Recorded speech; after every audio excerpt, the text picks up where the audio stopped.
पड़े। साथियों, मैं मेरे उद्बोधन के लिए चालू करूंगा। साथियों, जब भी अपन शास्त्र पढ़ते हैं, इन शास्त्रों के अंदर महाभारत को खोलते हैं, महाभारत में बताया जाता है कि एकलव्य जो था, एकलव्य का अंगूठा बिना मेहनत के किस तरीके से गुरुओं ने काट दिया। आप विचार करो, इस एकलव्य के बाद में रामायण आती है। रामायण के अंदर शंभुक ऋषि की कैसे हत्या की जाती है और क्यों की जाती है। इसके बाद में हमारे इलाके के गुरु महाराज संत सुरमाल महाराज की बात करें, इनको किस तरीके से प्रताड़ित किया जाता है और क्यों किया जाता है। मैं बहुत ही शॉर्ट शब्दों में कहूंगा। इसके बाद में गोविंद गुरु महाराज आए, इन्होंने हमारे समाज के लिए जो भी काम किए, उस काम को खत्म करने के लिए उन्हें किस तरीके से प्रताड़ित किया गया।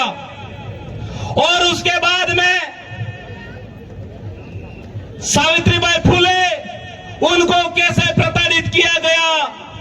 और इसके बाद में हमारे राष्ट्रपाल की कालीबाई, वीरबाला कालीबाई के नाम से हम जानते हैं कालीबाई, इसके साथ में कैसी घटना हुई। आप सभी मेरे भाइयों इन बातों से भली भांति जानते हैं, और नहीं जानते हो तो इन बातों को पढ़ लेना। और बता देना चाहते हैं, इस देश के अंदर कालीबाई की हत्या के बाद देश का संविधान लागू हुआ, और संविधान के अंदर आज हम सब ने देखा कि हमारे इलाके में संविधान की आड़ में किस तरीके से धीरे धीरे करके स्कूलें बंद की जा रही है। मैंने उन शास्त्रों को इसलिए याद दिलाया कि शास्त्रों को पढ़ करके जो सरकारें बैठी हुई रहती है, वो सरकारें संविधान की आड़ में हमारे इलाके में स्कूलें बंद करने का काम कर रही है।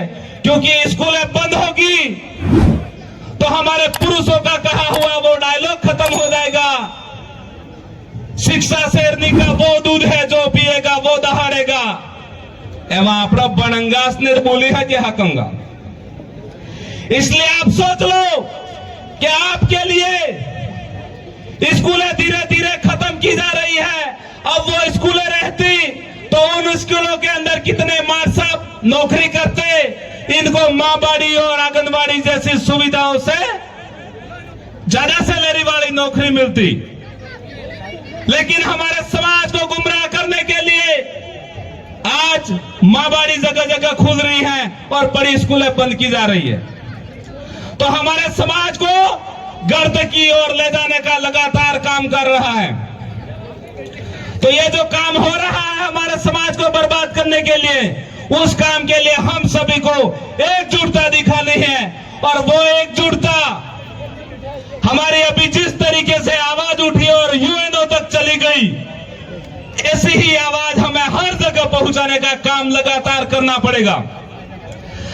अगर इस काम के अंदर हम सफल हो गए, हमें इस देश के अंदर आदिवासियों को बड़ा आंदोलन करने की जरूरत नहीं है साथियों।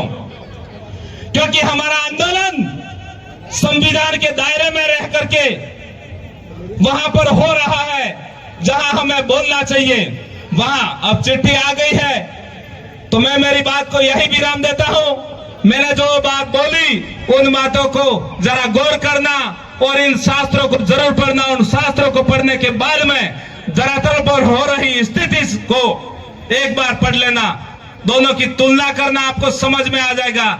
आप सबने बात सुनी, सबको धन्यवाद, जोहार।